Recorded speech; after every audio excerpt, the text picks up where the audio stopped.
Imagen, plataforma digital.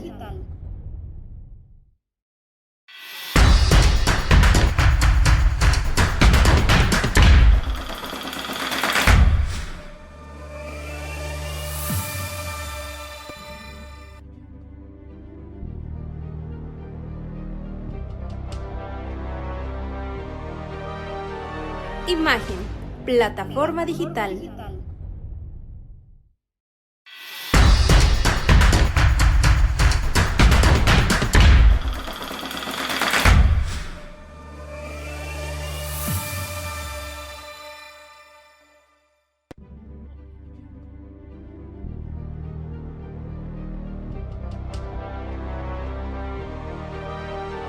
Imagen, plataforma digital.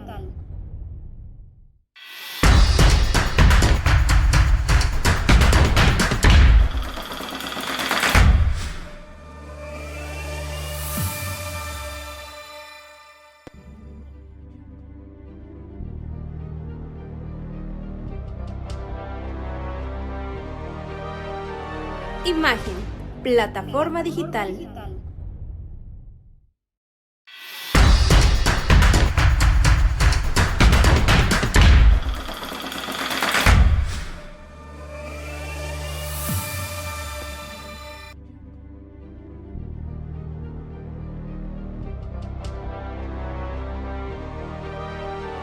Imagen, plataforma digital.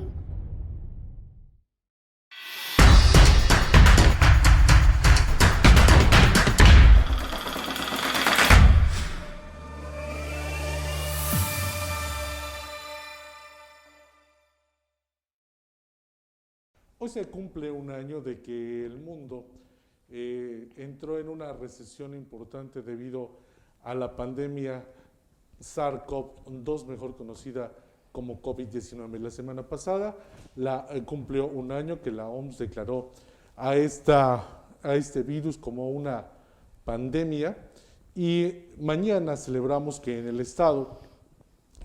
recordamos que el Estado implementa medidas importantes, sobre todo la suspensión de clases y toda una serie de actividades que merman la actividad en el Estado debido a que esta pandemia se vuelve extensiva, no nada más en Tlaxcala, sino en el país y en todo el mundo. A este año de actividades forzadas en las que la humanidad ha encontrado nuevas formas de convivencia, pues nosotros llevamos hasta ustedes la información con personas especializadas en esta materia, y es por eso que les damos la bienvenida primero a las damas, a la licenciada Marlene Flores, licenciada en Psicología. Muchas gracias y bienvenida. Muchas gracias. Al doctor Julio César Meneses, que ya estuvo la semana antepasada con nosotros y que se comprometió a estar nuevamente. Le agradecemos, muchas gracias, bienvenido. Muchas gracias, Manuel.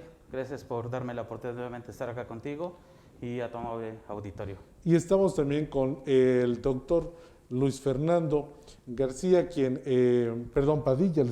Padilla García, quien también tiene un amplio conocimiento en la actividad COVID y tiene un diplomado en la Universidad de Cambridge en cuanto al tratamiento de COVID-19. Bienvenido y muchísimas gracias. Muchísimas gracias por la oportunidad y muy buenas noches. Y bueno, pues estamos en un lugar sano, limpio. Vamos a quitarnos el cubrebocas mientras tenemos esta conversación con todos ustedes. Agradecemos a todas las personas que se han conectado a través de nuestra plataforma y nos puedan hacer y externar sus dudas en cuanto a esta nueva forma de convivir con esta pandemia, que también ya fue calificada como endemia. Esto quiere decir que va a permanecer ya por el resto del tiempo y vamos a aprender a convivir la humanidad con ella. Y bueno, pues para entrar en materia, preguntarles, doctor, los tratamientos que se han hecho, que se han ejercido en cuanto a la prevención y al tratamiento de COVID en este año, ¿han sido eficaces en materia de salud? Mira, Manuel, efectivamente esta pandemia es nueva para todos. Como médicos, como pacientes, estamos en protocolos de estudio. Científicamente pues están documentando cuáles son los posibles medicamentos que pudieran atacar de manera contundente este virus. Sin embargo, al día de hoy no hay un tratamiento como tal. Sí, hay diferentes estados utilizan diferentes tratamientos, pero aquí lo más importante de todo esto, pues, que tenemos que tomar en cuenta, pues, nosotros como médicos, pues, la edad del paciente y las enfermedades que pudieran contribuir a generar alguna complicación. Como tal, no hay un tratamiento específico, sin embargo, pues, estamos echando mano de lo que hay, sin caer en el exceso y sin dañar al paciente. De mi parte, pues, estoy dando tratamiento sintomático, medidas generales, fisioterapia, atención psicológica, para que de una u otra forma pues ayudemos al paciente a mejorar sus condiciones de salud. Ese tratamiento que originalmente, doctor Luis Fernando, se ocupa para combatir la malaria, para combatir lupus y otros padecimientos, sobre todo que se dan en zonas tropicales. ¿Cómo es que este tratamiento empieza a surtir efecto en este virus que, como lo comenta el doctor Julio César, no tiene un tratamiento efectivo, no hay una cura aún para este virus? Sí, mira, Manuel, lo que pasa es lo siguiente: muchos de los tratamientos que actualmente se manejan básicamente se desarrollan en el enfoque a un cierto porcentaje de población, como menciona el doctor Julio, perdón, doctor Julio. Todo tratamiento va a ser en base a las características de nuestra población. Por ejemplo, actualmente hay más de 1000 estudios que ya han sido publicados y conocemos más que incluso la malaria en todo un lustro, literalmente. Entonces, gracias a la unión de universidades, países, universidades privadas, laboratorios privados, han hecho un englobe bastante amplio. Sin embargo, los tratamientos tienen que ser individualizados a cierto grupo de población, tanto edad, tanto género, tanto características físicas y comorbilidades que padezcan los pacientes. Por tanto, por ejemplo, aquí en Tlaxcala, TNR4 únicamente es para los síntomas. Sin embargo, es muy importante hacer énfasis desde el inicio qué síntomas desarrolla el paciente para no generalizar. Tenemos que individualizar. Y retomando tu pregunta inicial, es un medicamento que utilizamos para el proceso inflamatorio, únicamente el proceso inflamatorio.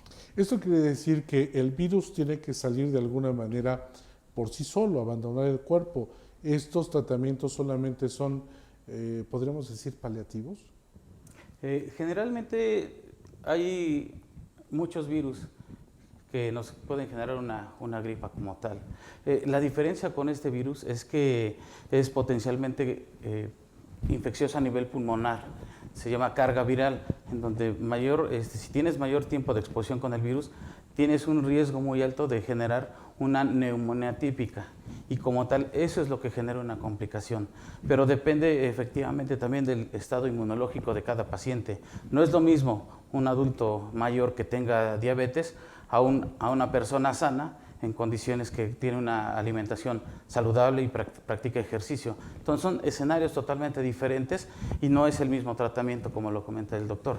Lo que se está tratando de hacer con estos tratamientos que existen actualmente es disminuir el proceso inflamatorio, porque tenemos células de respuesta que van a generar ese proceso inflamatorio y tratar de repeler el contagio masivo, y no solamente en los pulmones, sino en otras estructuras contiguas.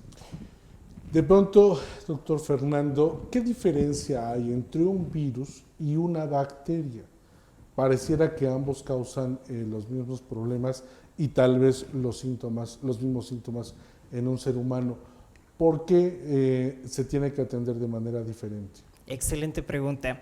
Por ejemplo, los virus, su característica es que son intracelulares en su casi totalidad. Entonces, ese va a ser el punto original de cómo vamos a tratar un virus.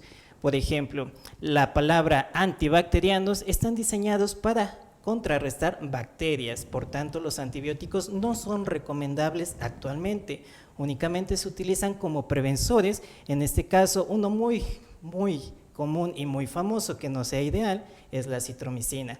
La estamos utilizando como preventivo y como paliativo ante la inflamación. Entonces, como la palabra lo dice, virus, necesitamos antivirales. Sin embargo, actualmente los antivirales que existen en el mercado son incapaces de tener la replicación viral. Es decir, este virus tiene la capacidad de introducirse en el cuerpo, multiplicarse y esparcirse en un tiempo récord dependiendo el estado de la salud, como menciona el doctor Julio. Sin embargo, un punto muy importante que hay que tomar es el estado y la alimentación que se conocen como alimentos proinflamatorios. Por ejemplo, los mexicanos somos una población que se alimenta de forma rica en azúcar, que es el principal alimento proinflamatorio que va a generar que este virus pueda acelerar su proceso, ya que es un cuerpo que de por sí ya venía inflamado. Y entonces, como menciona el doctor, el proceso se va a acelerar y las características van a hacer que el paciente decaiga con mayor facilidad. En este proceso de identificar, por eso es recomendable que cada paciente debe de atenderse de manera particular, especial. ¿Cuál ha sido y en específico en Tlaxcala, el mayor reto para los médicos que están tratando esta enfermedad? Sí, fíjate que en la experiencia que llevo atendiendo pacientes COVID, uno de los retos más importantes es la alimentación. La alimentación es un parteaguas para mejorar las condiciones de salud. ¿Por qué? Porque pues, es bien sabido que México es el primer país a nivel mundial con obesidad. Entonces, sí, un país que esté rico… Sí, me enderezo, perdón. Mira, la verdad es que es importante primero modificar los hábitos alimenticios, los estilos de vida. Por eso es importante que cuando un paciente tiene la enfermedad, pues hacer énfasis que si él se hubiera atendido con tiempo antes, cuidando su alimentación, practicando ejercicio, el riesgo de complicación sería menor, ¿no? Sin embargo, pues nos está costando a nosotros como médicos, es un reto bastante complicado, pero que bueno, actualmente es a lo que yo le estoy apostando, a la consulta preventiva, ver a los pacientes, hacer mucho hincapié, mucho énfasis en que tienen que cuidar su alimentación, tienen que eliminar la carga de azúcares en el organismo y practicar ejercicio para que de esta forma evitemos no solamente de COVID, sino de cualquier otro tipo de enfermedades crónico-degenerativas que se pudieran generar en algún momento de nuestra vida. Sabemos que las personas precisamente que tienen padecimientos crónico-degenerativos tienen un mayor riesgo. Esas personas que de alguna manera ya tienen una rutina, que se han confinado pueden cambiar su rutina de vida, hacer ejercicio, modificar en este momento su actividad para tratar, los que no se hayan contagiado, de poder evitar padecer esta enfermedad? Sí, de hecho, la principal idea es, como menciona el doctor, la medicina preventiva. Es imposible que no nos contagiemos tarde o temprano, ya que debido al proceso tan lento de vacunación de nuestra población, lo más importante es disminuir ese estado proinflamatorio. ¿Cómo lo vamos a realizar? Como dice el doctor, básicamente con la alimentación. Como mencioné hace unos momentos, el azúcar y nuestros alimentos azucarados condicionan que el cuerpo tenga ese desarrollo proinflamatorio, y cuando el virus se introduce en nuestro cuerpo, eso genera que rápidamente el paciente acelere su inflamación, ya sean los diferentes sistemas: respiratorio, gastrointestinal, sistema hematológico y, muy poco estudiado, sistema renal. Entonces, aquí lo que se le recomienda a la población es iniciar poco a poco. Son hábitos muy arraigados y somos una población un poquito sedentaria. Entonces, muy poco a poco cambiando la dieta a una dieta un poquito más saludable, 15 a 30 minutos de ejercicio aeróbico y cambios de hábito. Pero esto es en parte de grupo, ya que generalmente si solo lo hace una persona es realmente difícil. Si lo hacemos todos al mismo tiempo, generalmente siempre obtenemos mejores resultados. Licenciada, ¿cómo de pronto evitar caer en la psicosis? Porque a raíz de este encierro que han tenido, muchas personas de pronto han contraído el temor de contagiarse. ¿Qué hacer para tratar de tener una mente sana? Ok, bien, pues como lo dices, mucha gente ha generado ansiedad, ha generado depresión, y no solamente vamos a hablar una vez después de que se contagió, sino antes. ¿Por qué? Porque tenemos miedo de que sabemos que hay un virus, entonces empezamos a generar y a pensar muchas cosas. Si me contagio, si contagio a alguien de mi familia, ¿qué va a pasar? También con el hecho de que muchas personas suspendieron su vida, por decirlo de alguna manera, estaban acostumbrados tal vez a estar trabajando todo el día, y de repente es como quedarse en casa. ¿Y ahora qué pasa? Y entonces empiezan a generar esta ansiedad, empiezan con problemas de sueño, empiezan con problemas gastrointestinales que son provocados precisamente también por esta ansiedad. Y entonces, ¿qué es lo que tenemos que hacer?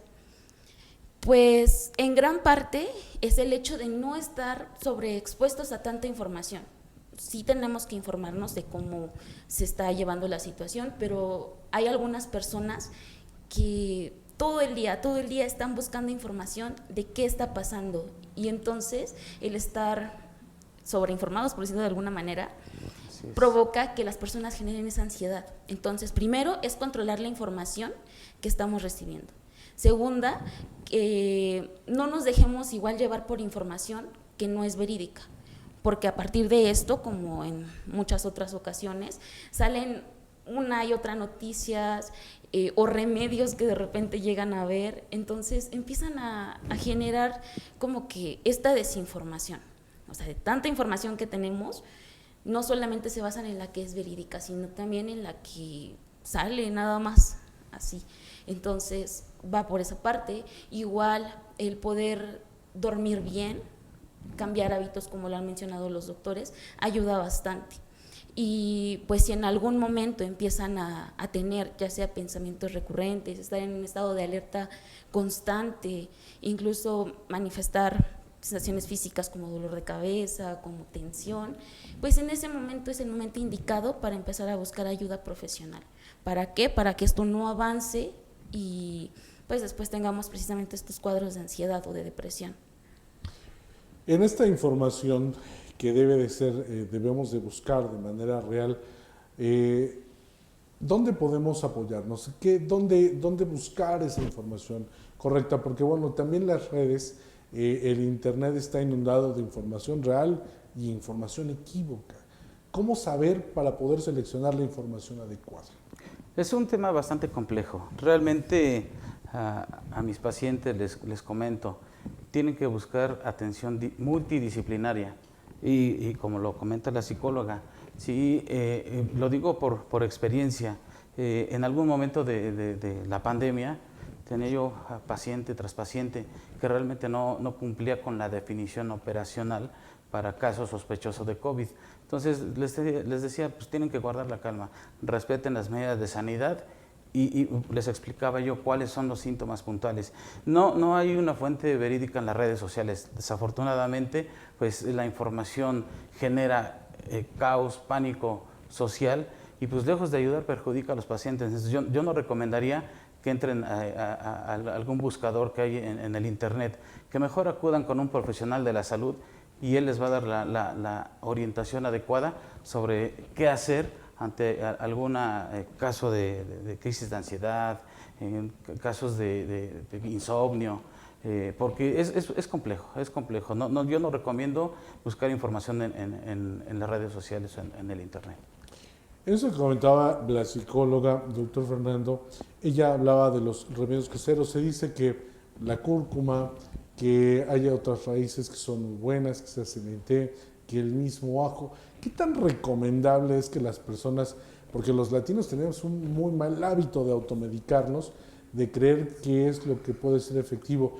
¿Qué consecuencias positivas o negativas pueden tener el consumo de estas raíces, de estos elementos que pues, son de uso común, al fin y al cabo? Sí, por supuesto, Manuel. Pues realmente el uso de estas plantas es un uso adecuado. Sin embargo, a diferencia de los medicamentos, que son medicamentos estudiados en qué cantidad, en qué dosis y a qué tiempo, las plantas no han sido adecuadamente estudiadas, ya que, por ejemplo, el ajo es una planta realmente buena porque es antiséptica, antibiótica y antimicótica. Sin embargo, no puedo decir, consume 350 miligramos de ajo cada 8 horas por 3 días, porque realmente no hay esa medida todavía. Si existiera, adelante, pero como no, se recomienda mejor acudir al médico, ya que el médico está totalmente capacitado y tiene la obligación de dar un tratamiento que ha sido probado no solo por él, sino por mucha gente profesional atrás del medicamento. Ahora, ya estamos en el punto de que se están distribuyendo vacunas, sobre todo para los adultos mayores. ¿Qué tan eficaces y seguras son estas vacunas? Sobre todo porque han generado muchas dudas. En algunos países han sido algunas de una marca en especial suspendidas, otras que no se han distribuido, otras que no se han probado en su totalidad, y bueno, que algunas se están administrando, sobre todo a los adultos mayores en México. Mira, la vacuna que se está distribuyendo actualmente es la de Pfizer. Somos aproximadamente 130 millones de mexicanos. Sí. En Tlaxcala somos 1.300.000 aproximadamente. De esos pacientes, pues llevamos vacunados ni el 1%, el 0.7, 0.8%. ¿Qué tan eficaz es? No lo sabemos. Sí, ha habido casos de reinfección, sin embargo, sí genera inmunidad, pero eso no quiere decir que ya la gente pues, puede andar en la calle como si nada, puede socializar, puede realizar cualquier tipo de actividad. Sí es importante hacer conciencia en este sentido, que la vacuna no quiere decir que ya uno puede andar libremente por la calle como si nada. No hay una eficacia segura porque, repito, también depende del estado de inmunidad de cada paciente, dependiendo las enfermedades de cada paciente. Entonces, no hay las vacunas manejan cierto grado de eficacia, pero sin embargo, cada organismo es diferente y la reacción inmunológica es totalmente compleja. Es decir, si te va a servir o no te va a servir. Lo más importante es mejor continuar con las medidas de sanidad. Esta vacuna de alguna manera previene tanto adultos mayores y cuando se puede administrar al siguiente nivel las mutaciones que están surgiendo tanto en países de Sudamérica como en Europa. Bueno, en base a lo que mencionan, hay varias vacunas en desarrollo, otras que aún no han sido registradas.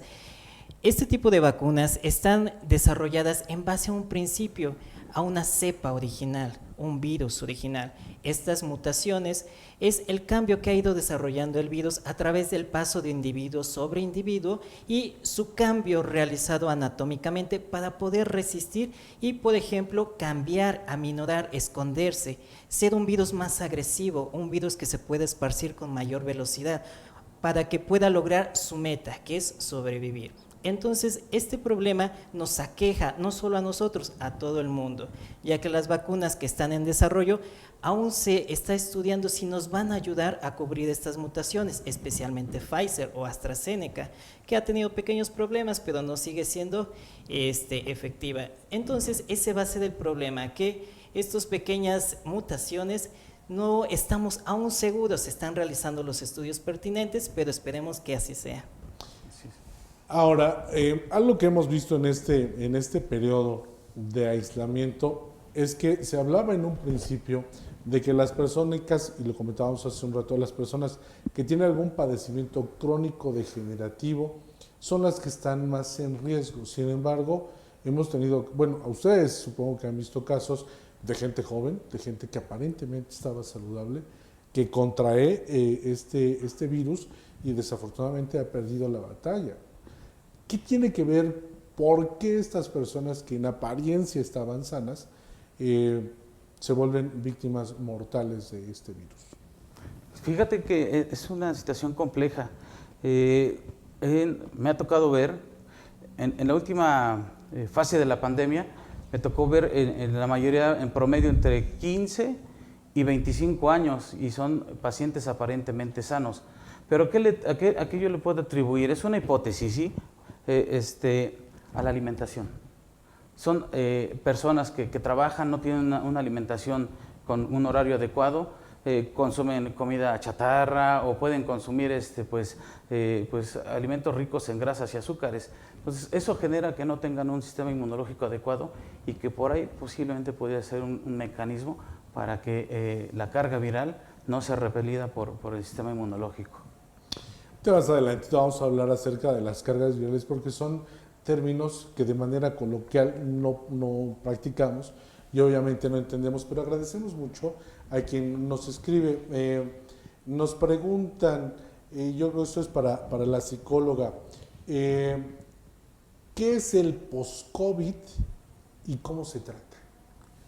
Bien, bueno, pues es una vez que, la persona ya se contagió, ya pasó la enfermedad, por decirlo de alguna manera, y son las secuelas que quedan. En esto puede ser, se han demostrado que algunos de los trastornos que pueden generarse es trastorno de estrés postraumático, puede desarrollar ansiedad, depresión o trastorno obsesivo compulsivo. Entonces, esto tiene que ser un trabajo directamente con un profesional. O sea, si empiezo a notar que después de haber estado enfermo, sigo teniendo problemas de insomnio, sigo teniendo estos pensamientos recurrentes sobre qué va a pasarme o qué va a pasarle a mi familia y todas estas situaciones, pues lo más indicado es asistir con un profesional, un psicoterapeuta que pueda ayudarlos y que pueda orientarlos, ya que dependiendo de lo que genere, ya sea ansiedad, depresión, trastorno obsesivo compulsivo, va a ser el tratamiento que se va a llevar a cabo con él. La intervención que se va a ir haciendo con él va a ir de acuerdo a las necesidades de cada paciente. Entonces, va más orientado a ese lado. Doctor, ¿cuál es nos preguntan también, cuál es la dieta que debe de seguir una persona post-COVID? Excelente pregunta, Manuel. Bueno, esa pregunta es de la audiencia, ¿no? Para nuestra buena audiencia, esto es muy importante, ya que uno de los síntomas, como comentaba nuestra psicóloga o secuela, es la sed. No sé si ustedes que están allá detrás de su pantalla han notado que la boca seca les queda por varios días después. Durante el proceso perdemos una gran cantidad de líquido, imagínenlo así. El coche utiliza lo que es el anticongelante para mantener los niveles de temperatura constantes. El cuerpo utiliza el agua. Uno de los síntomas durante el periodo más activo es la sudoración. Entonces, es muy importante la hidratación y recuperar esos electrolitos perdidos. Ahora, dieta. En nuestra dieta tenemos que recuperar nuestro peso y nuestra energía, pero de una forma un poquito más saludable. ¿Cómo es eso? Tenemos que disminuir la proteína de origen animal, menos carne, menos alimentos azucarados, menos alimentos que son comida chatarra, garnachas, gorditas, nuestra dieta en general, la vitamina D.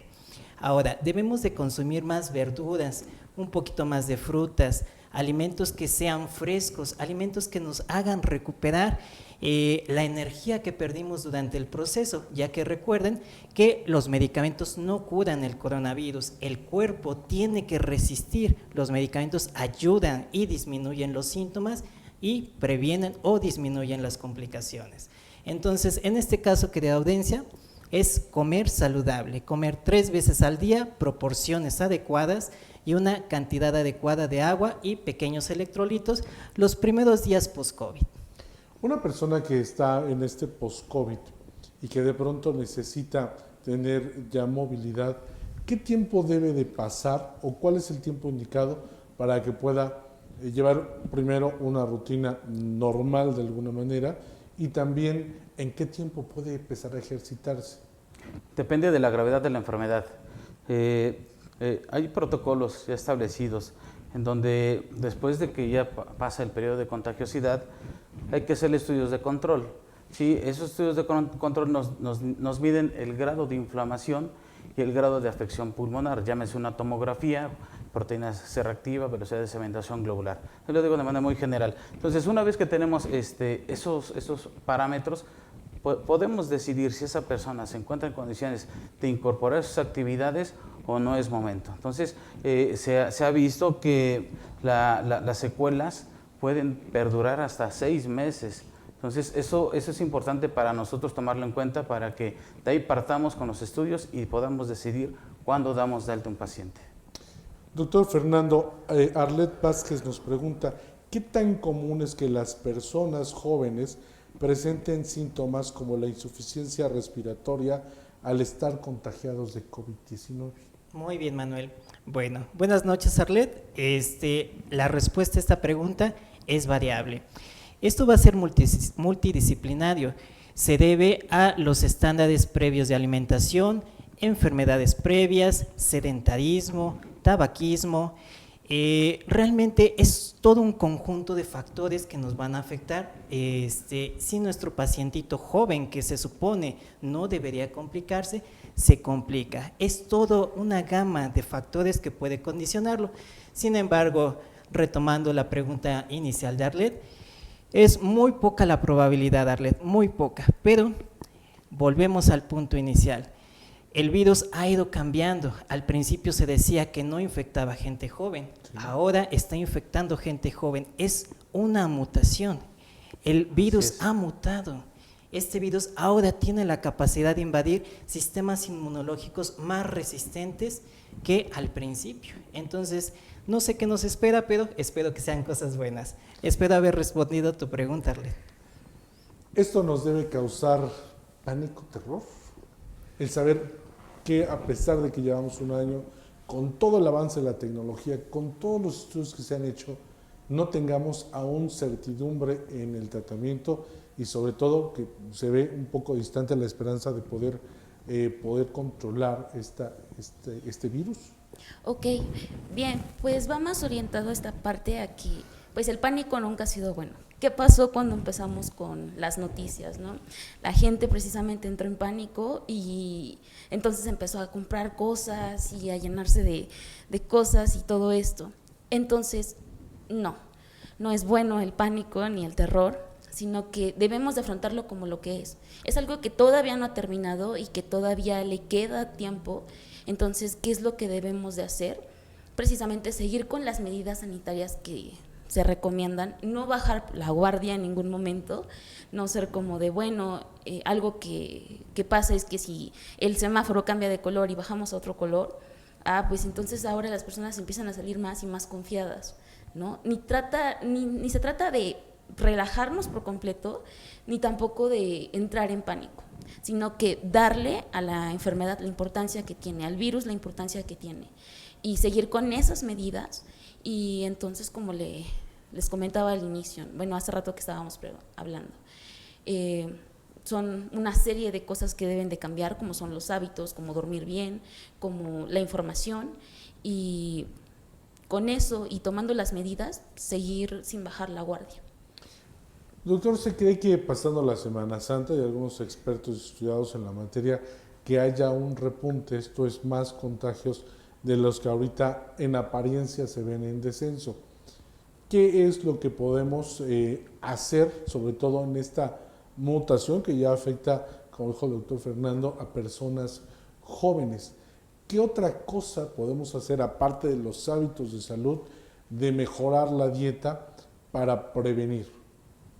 Ok, pues mira, realmente no hay otra cosa. Aquí no hay más que continuar con las medidas de sanidad, utilizar el cubreboca de manera correcta, lavarse las manos, alimentarse bien y lo más importante, si no tenemos necesidad de salir de casa, yo creo que es más cuestión de organización familiar, ya que pues es necesario salir, ¿no? Pero también dentro del núcleo familiar, pues destinar una persona que sea la encargada de realizar las actividades, porque te soy honesto, hemos visto que actualmente pues ya la sociedad cayó en una zona de confort y pues se va toda la familia, ¿no? Se van todos a comprar, pues, ejemplo, las tortillas, por decirlo de manera muy burda, cuando no debería ser así todavía.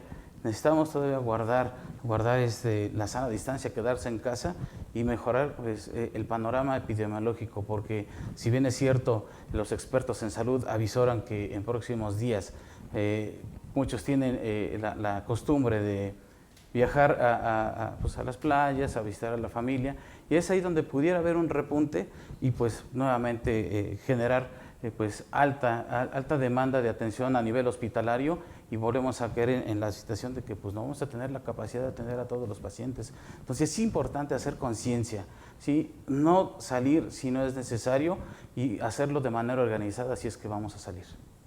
Brigitte Oso nos pregunta, ¿qué alimentos puedo consumir para elevar mis defensas? Los alimentos dentro del plato del bien comer están definidos. Principalmente son 3 grupos: las verduras y las frutas, ¿sí? Después las grasas de origen, no son grasas, las proteínas, y en el último grupo, pues los demás alimentos que nos van a generar energía. Dentro de esos últimos, de ese último grupo, pues son los carbohidratos, disminuyen en menor cantidad.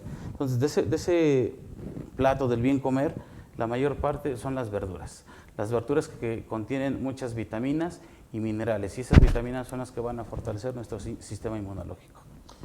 Doctor Fernando, una persona que está en este proceso de tratamiento COVID, que ha contraído COVID, en esta parte crítica, que pueda estar en su casa, obviamente no en un hospital, ¿qué alimentos debe consumir con mayor frecuencia?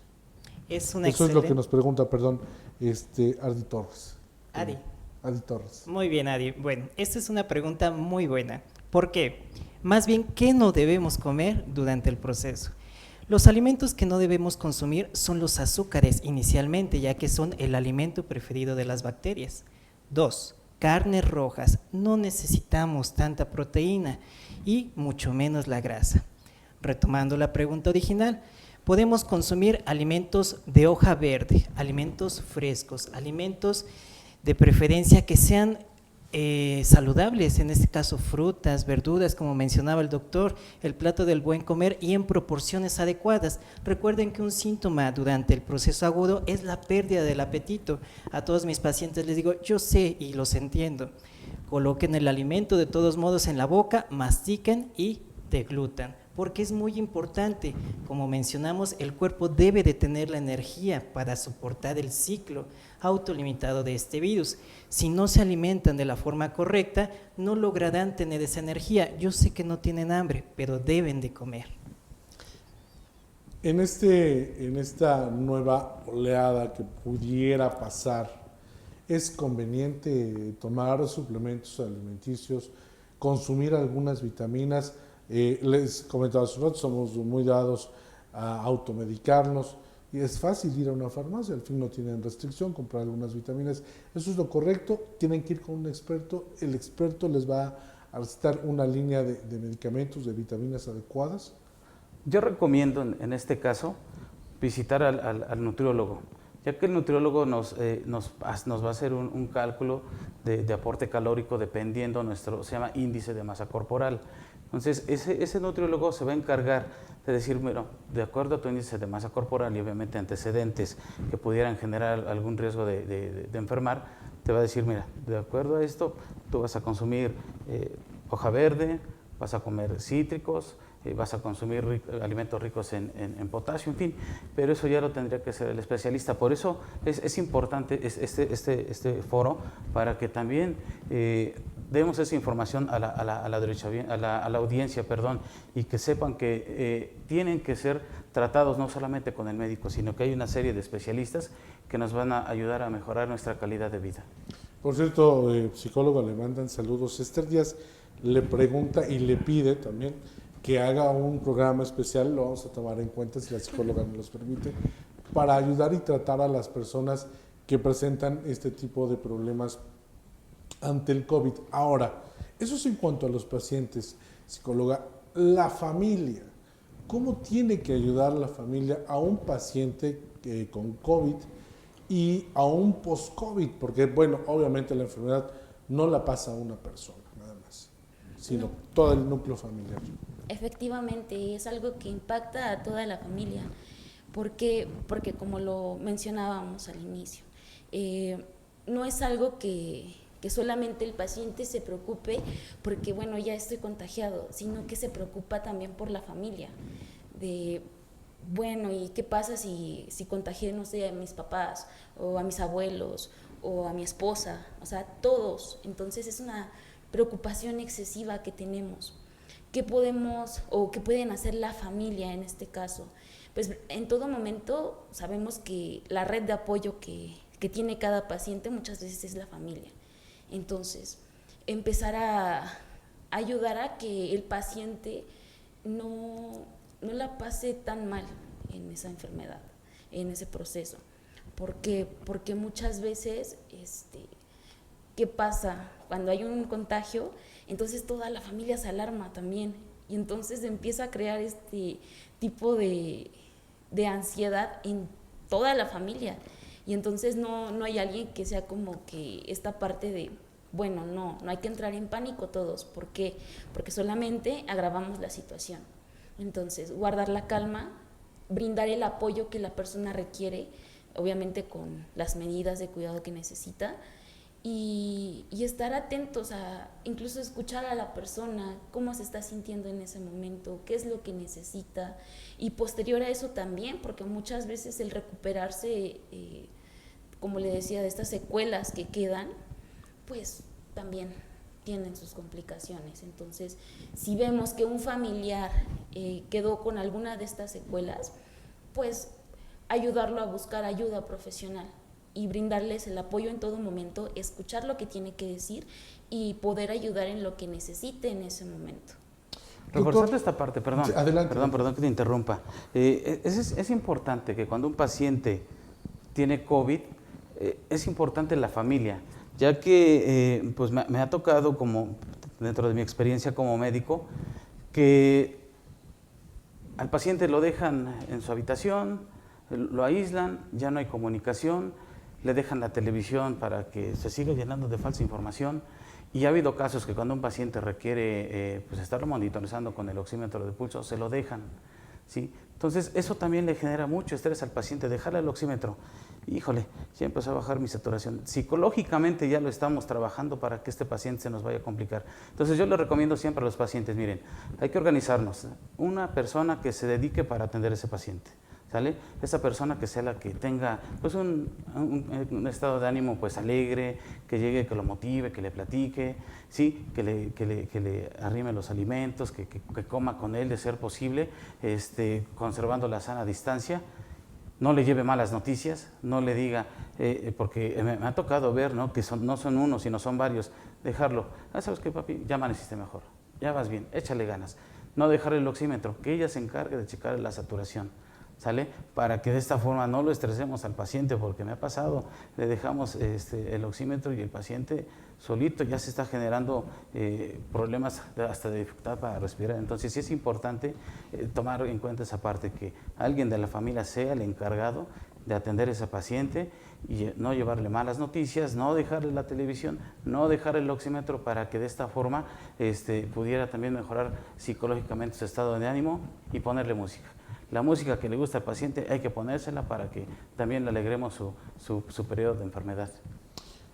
Nos pregunta Moni Delgado, y esto es para la psicóloga, ¿cómo afecta a la familia la pérdida de un familiar por COVID? Bueno, sabemos que es muy doloroso, pero ¿cómo superar o entender esa pérdida? Ok, esa es una muy buena pregunta, porque entonces entramos a un tema que es el duelo. Entonces, el duelo es todo un proceso. O sea, va a haber todo un proceso en el que van a darse diferentes fases, desde el enojo, desde la tristeza, esa negociación. Entonces, la familia va a pasar obviamente por este proceso. Se dificultaba bastante o se empezó a ver esa dificultad para llevar este proceso de duelo cuando de repente ya no se devolvía el cuerpo del paciente, bueno, ya no podían verlo. Y entonces era como de, ¿y ahora cómo lo asimilo, ¿no? La familia cómo lo asimilaba. Entonces, es trabajar este proceso de duelo y darse también el espacio y el tiempo para sentir. Porque muchas veces tratamos, y lo hemos dicho, de es que debe ser fuerte, es que échale ganas, es que lo más común cuando vemos a alguien que está llorando es el decirle no llores. No, está bien llorar porque es una manera de sacar eso que estamos sintiendo, y si nos quedamos con eso nos va a hacer más daño. Exacto, lo estamos reprimiendo. Entonces, ¿qué sería lo principal? Permitir sentirse esa pérdida, o sea, sentir la pérdida y darse esa oportunidad. Cuando ya no es algo que se sale de nuestras manos, pues bien, cuando ya pasó mucho tiempo, ya hablamos de meses, y que se sigue teniendo lo mismo. O sea, para llevar un proceso de duelo correctamente, debemos de llegar a esta parte final que es la aceptación de que ya no está esa persona, y entonces seguir con nuestra vida por una parte. Entonces, si esto se vuelve algo, vamos a llamarlo así, algo patológico, pues ahí es cuando recomendamos que un psicólogo precisamente le ayude a llevar ese proceso de duelo, porque si no, se puede volver algo patológico. Doctor, las personas que están cerca de un paciente COVID, obviamente, pues tienen mucha probabilidad de infectarse. ¿Cuál es el tratamiento? ¿Hay algún tratamiento que se les pueda dar a las personas que están cerca de un paciente ya declarado COVID y con padecimientos? Sí, mira, Manuel, por ejemplo, paso número 1, el equipo. Si vamos a estar en contacto con un paciente que es positivo con COVID, lo más importante es llevar el equipo adecuado. Un cubrebocas, manos bien limpias, gel, sanitizante, careta. Paso número 2, la dieta, como comentamos previamente. Nuestra alimentación es rico en carbohidratos y rico en azúcares. Ese sería el paso número 2, modificar la dieta. Paso número 3, un tema que tocaron anteriormente, los suplementos. Hay ciertos suplementos que mejoran nuestra calidad y nuestro sistema inmunológico, como la vitamina C, actualmente la vitamina D, y otro tipo de suplementos que nos ayudan a mejorar un poquito más allá del estándar básico de nuestra resistencia en cuestión de nuestro sistema inmunológico. Entonces, en este caso para nuestra audiencia sería únicamente vitamina C, pero retomo el punto original que tocó el doctor. Siempre hay que acudir, en este caso, con los expertos, ya que todo debe ser individualizado. Cada persona debe de consumir cierto tipo de suplementos especiales en base a sus características físicas y de salud. Nos pregunta también, doctor Julio César, una persona que post-COVID, que utilizó oxígeno, ¿cuál es la rehabilitación que continúa? Porque sabemos que también generan dependencia, a veces por temor, a veces por que todavía les cuesta trabajo respirar. Claro, sí. Bueno, atendiendo esta pregunta, es muy bueno, ya que hay pacientes que quedan con secuelas, principalmente fibrosis pulmonar. Entonces, a esos pacientes les tenemos que ayudar a romper el espasmo que queda después de la secuela. Entonces, se llama fisioterapia pulmonar, donde al paciente se le hace hincapié que tiene que acostarse boca abajo, con un ángulo de 45 grados, tiene que inflar el globo, tiene que utilizar el popote. Hay un aparato que se llama espirómetro, donde el paciente pues hace ejercicios respiratorios y de esta forma ir generando que la mecánica ventilatoria mejore y los niveles de saturación se encuentren dentro de los parámetros normales, que bueno, técnicamente son entre el 92 y el 100%. Una vez que utilizan este tipo de terapia, doctor, ¿qué tiempo más o menos es el indicado para que una persona después de utilizar oxígeno pueda estar o considerarse ya rehabilitada? Bueno, el tiempo va a variar dependiendo del estado y la gravedad de la enfermedad y las características del paciente, por ejemplo, edad, género, peso y la gravedad del cuadro. Va a tardar, por ejemplo, 15 días, un mes, 3 meses, 6 meses, ya que como menciona el doctor, la fibrosis pulmonar o la inflamación pulmonar en su dado caso va a ser diferente en todas las personas. Entonces no se desesperen, pero sigan trabajando esta cuestión que mencionaba el doctor, que es la terapia. Poco a poco, de forma paulatina y de forma gradual, lograrán recuperar la elasticidad de sus pulmones. Generalmente les pongo este ejemplo a mis pacientes. Imaginen una esponja nueva, la comprimo y recupera su anatomía original a una velocidad normal. Ahora, una esponja con agua, la comprimo y recupera su anatomía, pero no al 100% y no a la misma velocidad. Recuerden que este pulmoncito se llena un poquito de líquido de una forma anormal, que no tocaré un tema, un término muy redundante, digámoslo así, solo agua en el pulmoncito. Entonces, esa agua tiene que salir de forma gradual. La única manera, terapia. Nos pregunta Arlet, ¿cuál es el familiar idóneo para atender a un enfermo COVID? Pues el que tenga mayor fortaleza espiritual, física y emocional. Ese es el paciente ideal. Nos pregunta Richie Jiménez, ¿hay algún tiempo determinado para volver a contagiarse de COVID? Muy bien, Richie. Bueno, de acuerdo a varios estudios realizados previamente por múltiples instituciones, no lo hay. Hay ciertos estudios que no aseguran, pero dicen que quizás después de un cuadro agudo podamos desarrollar anticuerpos, mas no es realmente seguro desarrollarlos. Podemos contagiarnos nuevamente en un periodo realmente corto. No hay una manera de saber si yo desarrollé los anticuerpos o si voy a desarrollarlos. Por tanto, debemos seguir teniendo los mismos cuidados que incluso antes de contagiarnos o incluso más, ya que sabemos que no se siente bonito, un servidor se lo dice, entonces hay que seguir cuidándonos. Se dice que la segunda vez que se contagia realmente es más severa que la primera, ¿sí es así? No hay datos estadísticos realmente. Hasta donde yo tengo conocimiento, de los pacientes que he visto, no he tenido reporte de alguna reinfección que haya generado un estado de gravedad. Sin embargo, sí me ha tocado ahorita ver a un paciente que se contagió, pero prácticamente no presentó síntomas. Esto pudiera ser, a colación por lo que dice el doctor, probablemente todavía tiene anticuerpos que repelieron la carga viral y que no generó daño a nivel pulmonar. Entonces, eso todavía es un tema bastante complejo que tenemos que seguir investigando, tenemos que seguir estudiando para definir el tiempo. No hay un tiempo de que nuestro organismo tenga los anticuerpos. Eso también depende de cada persona, pero bueno, no hay nada claro todavía. Nos dice Ángel Fabio que ojalá podamos hacer un segundo programa, nosotros encantados, ojalá podamos tener y contar con su valiosa participación, porque sí hay muchas dudas, han escrito varios mensajes y cada quien con su grupo de fans, todos. Les mandan muchas felicitaciones a la Muchas psicóloga gracias. y a los médicos. Muchas gracias. Les voy a pedir que nos den una conclusión por esta ocasión, esperando poder tener una segunda participación. Ojalá sea de 1 minuto. Psicóloga.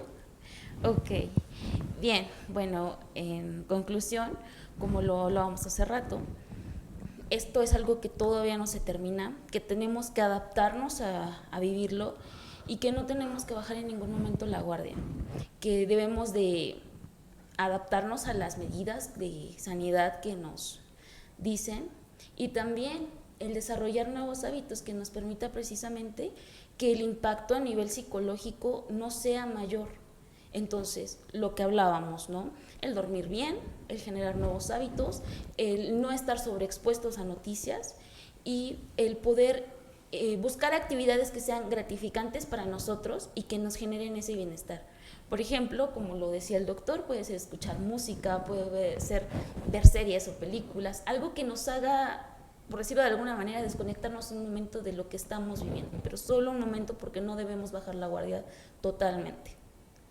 Muchas gracias, psicóloga Marlene Flores. El doctor Julio César. Sí, pues la invitación a continuar con las medidas de sanidad para no redundar más. Y siempre es importante no automedicarse, no hacer caso a los mensajes que aparecen en las redes sociales. No todo es cierto. Siempre es importante que ante cualquier síntoma que llegaran a presentar, acudir con el médico y él les dirá puntualmente si requieren tratamiento o no. Porque la automedicación también genera inmunodepresión. Es decir, el sistema inmunológico lo lastiman al tomar medicamento que no lo necesitan y que cuando verdaderamente lo necesiten, ese medicamento no les va a hacer ningún efecto. Entonces siempre es importante esa parte, no automedicarse, acudir con su médico de confianza y bueno, también ponerme a las órdenes ante cualquier situación. Con un servidor los puede atender o apoyar en cualquier información, quedo a sus órdenes. ¿Cómo lo encuentran en redes sociales? Como Julio César Meneses, tengo mi página en Facebook, ahí está mi número celular y pues con todo gusto podemos aclarar algunas dudas. Muchas gracias a todos. Fernando. Sí, miren, por ejemplo, no voy a tomar mucho tiempo, vamos a hacer una pequeña conclusión muy sencilla. Generalmente, como en la primaria, paso número uno, cambiar nuestros hábitos, mejorar nuestra dieta, evitar consumir alimentos proinflamatorios, ya no comamos comida chatarra, comamos comida saludable. Paso número 2, la hidratación. Ya no tomen coca, por el amor de Dios. Tomen agua simple. El cuerpo está hecho de 70% de agua simple. Paso número 3, como mencionaba nuestra compañera la psicóloga, el sueño, el descanso, es el proceso en donde vamos a recuperar la energía y la fuerza. Paso número 4, suplementos, acudir con los expertos que conocen, que van a analizar su tema personalizadamente y les van a dar exactamente lo que ustedes necesitan. Paso número 5, seguir teniendo las medidas necesarias. Yo sé que el semáforo ya bajó, pero no bajen la guardia, sigan utilizando sus medidas, su sana distancia, su equipo de protección y bueno, la nueva normalidad es así, tenemos que adaptarnos, pero jamás bajar la guardia. ¿Cómo lo encuentran en redes sociales, doctor? Con todo gusto para servirles y apoyarles en la información que necesiten. En Facebook estoy como Luis Fernando Padilla García, Instagram de la misma manera y Twitter, pueden seguirme ahí. Muchas gracias. Licenciada, ¿cómo la encuentran en redes sociales? Bien, bueno, en Facebook como Marlene Flores Varela. Igual, cualquier duda que tengan o alguna orientación que requieran, quedo a sus órdenes. Pues no me queda por esta ocasión agradecerles, reiterarles su participación para el próximo foro y sobre todo a usted agradecerle que siempre está al pendiente de lo que Imagen lleva, sobre todo en estos temas que son muy necesarios de conocimiento para ayudarnos a sobrevivir, pero sobre todo a prevenir. Muchísimas gracias, les recordamos que nos encuentra en nuestra página digital www.imagen.plataforma, también en nuestras redes sociales y esta entrevista, este foro lo van a poder encontrar a través de nuestro canal de YouTube. Muchas gracias.